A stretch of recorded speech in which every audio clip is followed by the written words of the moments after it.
Okay, guys. So when you did questions 4 and 5, that's what you guys should have gotten for your answers. What I want to do is I'm going to jump up into another type of problem. It's similar, but a little bit different. So in this case, when I look at these two, I can tell that the x's are not opposite each other and the y's are not opposite each other.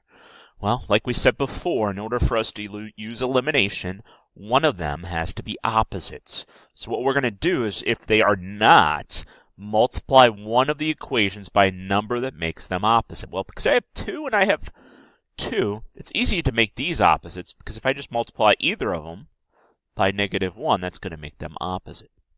So what I get is I get negative 2x plus negative 10y equals negative 26.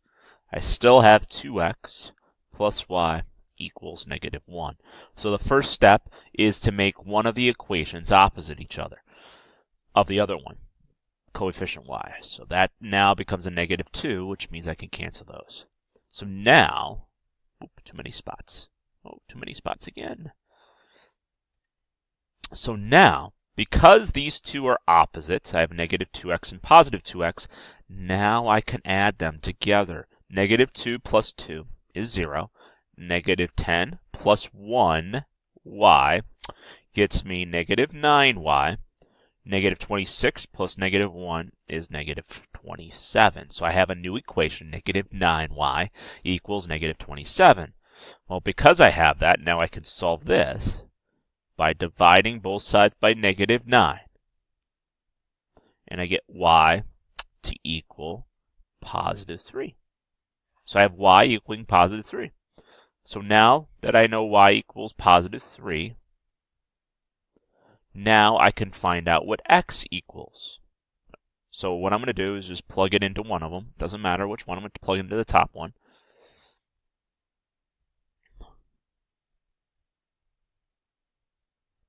So I have 2x plus 30 equals 26. I'm going to subtract 30 from both sides.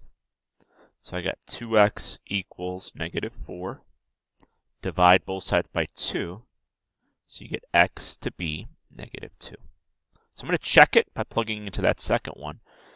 I'm going to do 2 times negative 2 plus 3, it should equal negative 1. I just use this one. So I have negative 4 plus 3, negative 1 equals negative 1. So it looks like my solution is negative 2, positive 3.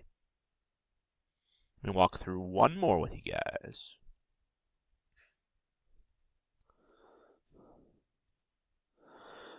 All right, so first thing, I want to make sure one of the equations are opposites. When I look at this, that's a negative 7, that's a negative 7. So I have to make one of them.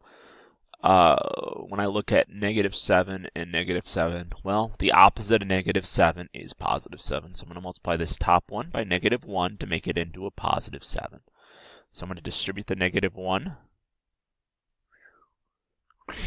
Okay, so I got 7x plus negative 2y equals positive 30. The next one I have is negative 7x plus 10y equals 18.